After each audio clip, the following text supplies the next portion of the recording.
Hello, everyone, and welcome back to another episode of Acupuncture is My Life. Now, I'm glad I was able to help many of you with regard to the last episode on ways in which you're wrecking your metabolism. Because many of you were unaware of certain things in which I discussed. And that's what Acupuncture is My Life is here for. And I hope I've answered all questions that were sent through the message center on the Acupuncture is My Life app regarding this topic. And like I said, I'm only going to do 3 parts. I mean, I could go on for like 2 weeks discussing ways in which you're wrecking your metabolism. But you know what I'll do? I'll just let you see an acupuncturist and he'll take it further. Okay? And if you don't already have the Acupuncture is My Life app, download it. It's to your benefit. It's free at your app store. But jumping back into it, and I've decided to add this because one of the messages that I entertained from someone from the Netherlands was about eating nuts. And she thought that nuts, are too fatty. And it messes up your metabolism. Why am I making it plural?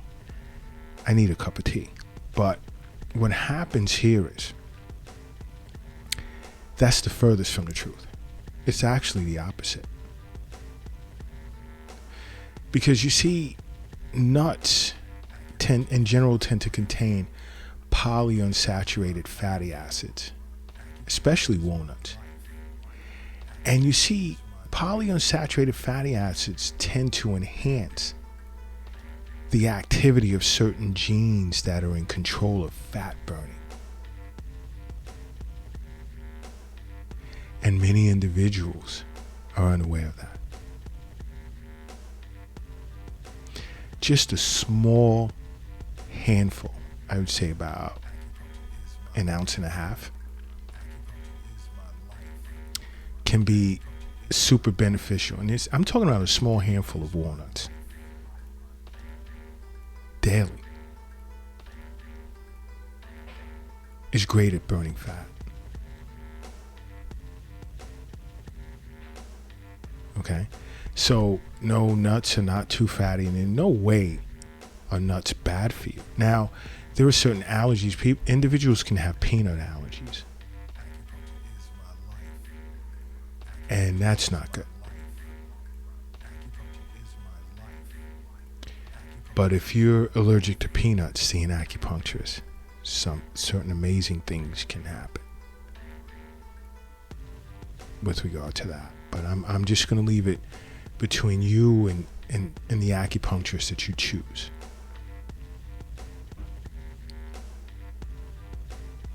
Okay? Another is, and I'm going to touch on exercise a little bit. Have you ever had those days where you go to the gym and then you'll get on these streaks of where you just take it too easy. You're just going through this phase where as long as I entered the gym, I did a little treadmill, I did a little weights, and then that's it.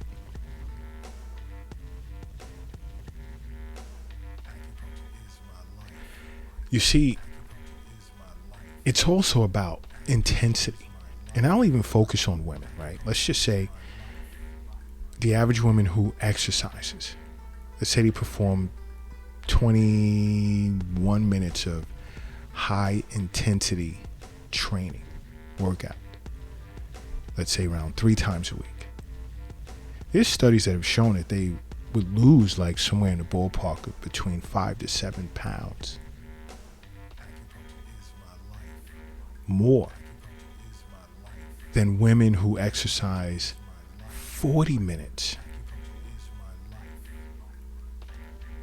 3 times a week at a steady pace. You see, high intensity interval training tends to result in greater post-exercise oxygen consumption.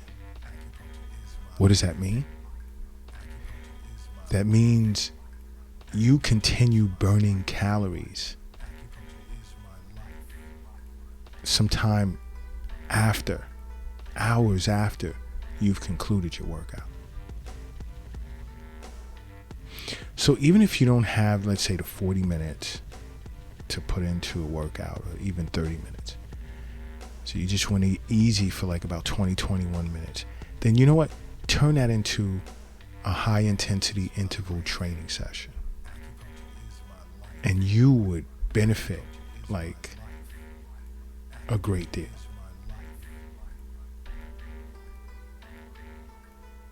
Okay.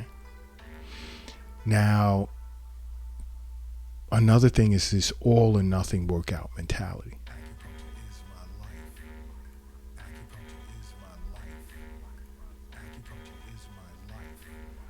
That's important.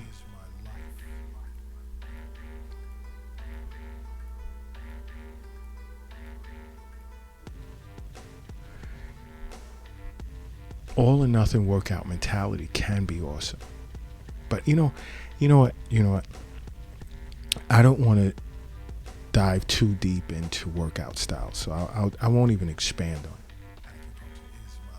it. Because I can just go too far to the left with it, and individuals that haven't even begun working out yet,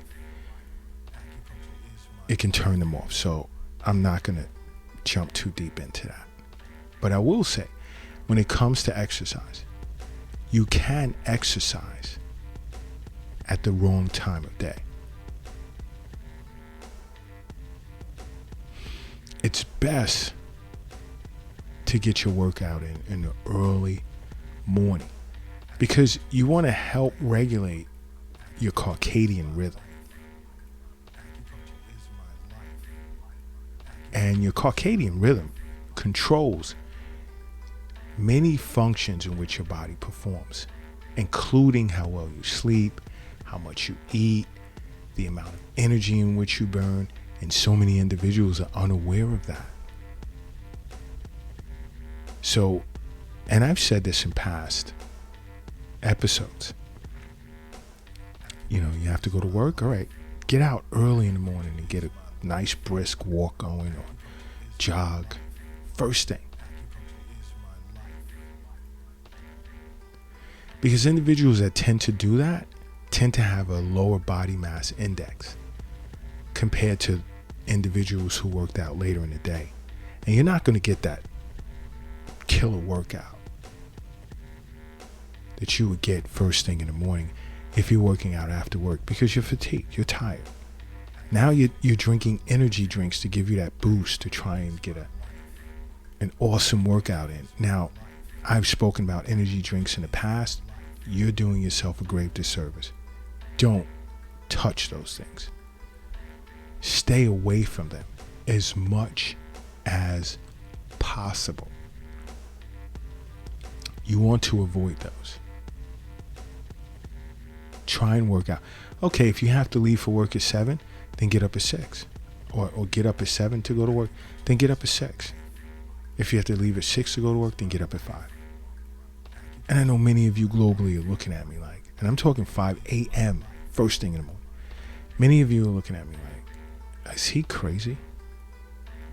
I love my trips to China to work at Shuguang Hospital in Shanghai or other hospitals. And I would see individuals out doing Tai Chi early in the morning, where most individuals around the world are fast asleep. They're like, no way am I getting up that early. I enjoyed that. Sometimes I would go into the park and join them. And sometimes I would just put in a nice brisk walk in the area in which they were doing Tai Chi.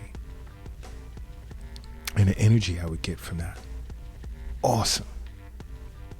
Got to get back to China, especially Shanghai and Beijing. But, no, I digress. I don't really want to. But working out at the wrong time can be bad. Not bad, but not good. It's going to force you to do other things. It can also mess up your sleep, because now you're on 10 and you need to wind down. So you go home, you take a shower, you want to eat, and you want to lay down. And it can throw your sleep off. So you want to be careful of that, because getting adequate amounts of sleep is super important, along with seeing a physician on an annual basis and making regular wellness visits with an acupuncturist. Optimal health. Bam! In your face. Optimal health. Okay?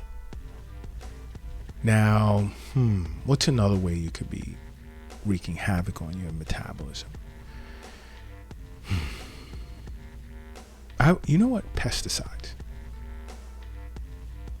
Eating too much in a way of pesticides still being on your fruits and vegetables. You really want to clean those things really, really, really well. Because, there are chemicals in pesticides known as, what is it called? Organochlorines.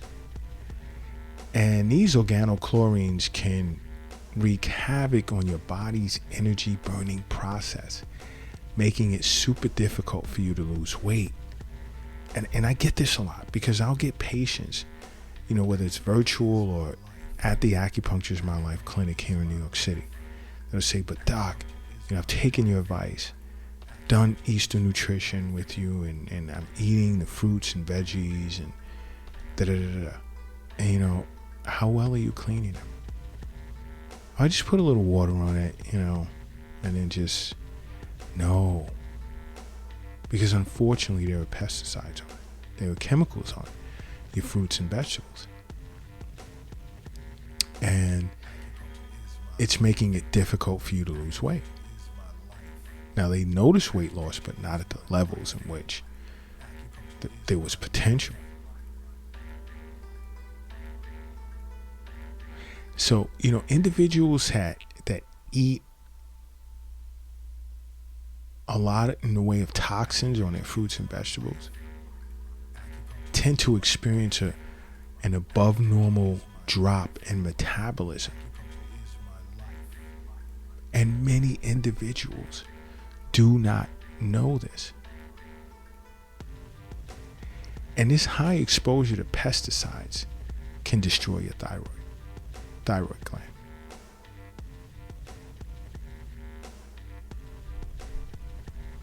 Okay?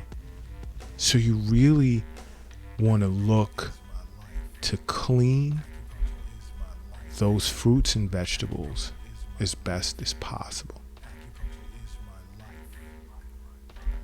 You really do. It's important. It's important because health is wealth. Wealth, it's not in your pocket, it's not in your purse, and it's not in your wallet. The wealth is not in an app on your phone, or it's not in a cryptocurrency account. It's not in a safe, nor is it in a bank. The wealth is not under the doghouse in the backyard. It's not under your mattress, nor is it in a shoebox in a closet. The wealth is in you.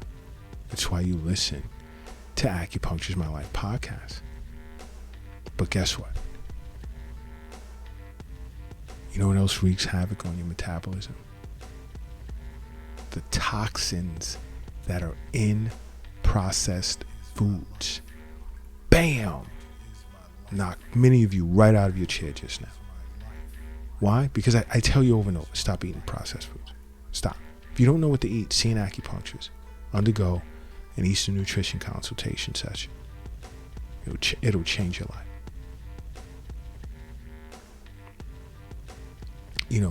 Because these toxins, and it can, I need my green tea. These toxins and chemical preservatives that are in these processed foods, individuals that consume them tend to develop significant abdominal weight gain, along with type 2 diabetes and early insulin resistance. So you want to limit your exposure to these toxins, as well as the refined carbs and sugars and processed foods that are like killing your metabolism. You really do.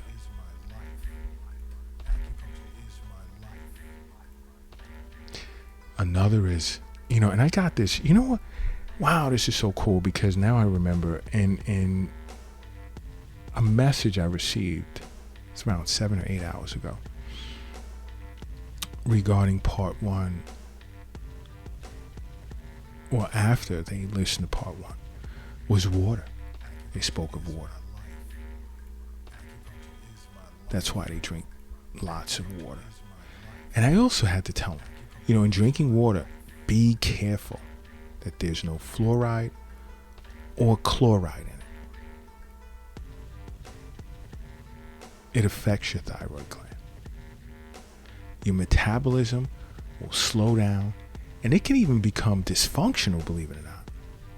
So you see, drinking fluoridated and chlorinated water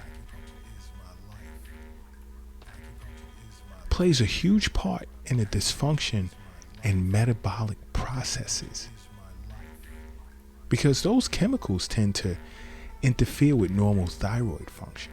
So you really want to drink filtered water whenever you can. I don't want you to cut down on your water, and I don't want you drinking chlorinated or fluoridated water thinking, oh man, I'm awesome, I'm getting my water intake. But you're oh my gosh, you're killing your thyroid gland. You want to be careful. You want to be very careful. Another thing to be careful with, medication. If you're on meds for anything, talk to your physician about it, the pros and cons, but definitely see an acupuncturist. Because there's too many individuals globally that depend on different types of medications to deal with certain lifestyle diseases.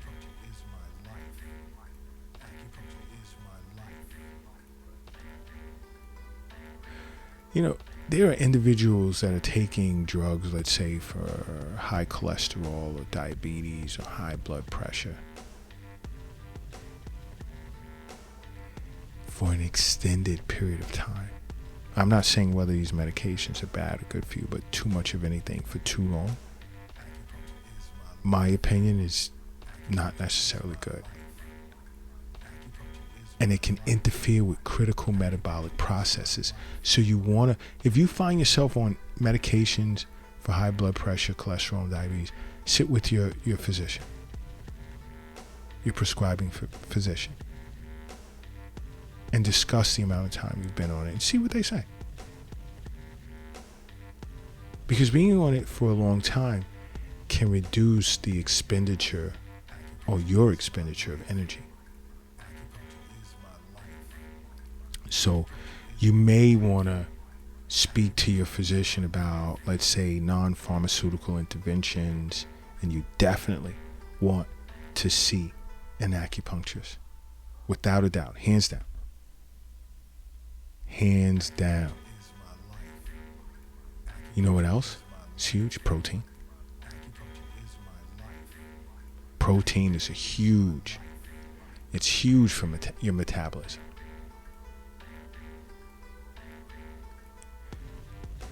Not only does it fill you up, which makes you less likely to want to stuff your face with other things that go work against your metabolism, but it can increase calorie burn after eating it by as much as, I would say, 40%. And there are many that understand protein is great for muscle growth, which utilizes calories, burns calories. So you want to incorporate or try and incorporate some protein in every meal. Sit with an acupuncturist to discuss this. Another thing that can wreak havoc on your metabolism, and I've spoken of this many times, eating too late at night. I discuss this with my patients all the time. Eating too late at night, it's bad. But you know what else is even worse? Eating too little.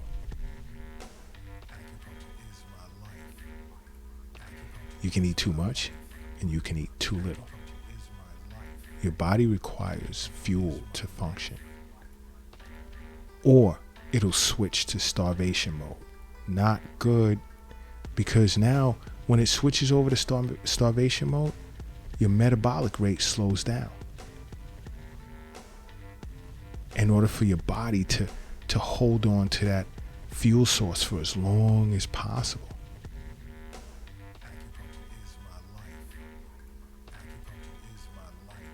You don't want to create a calorie deficit. You want to eat just enough, good foods,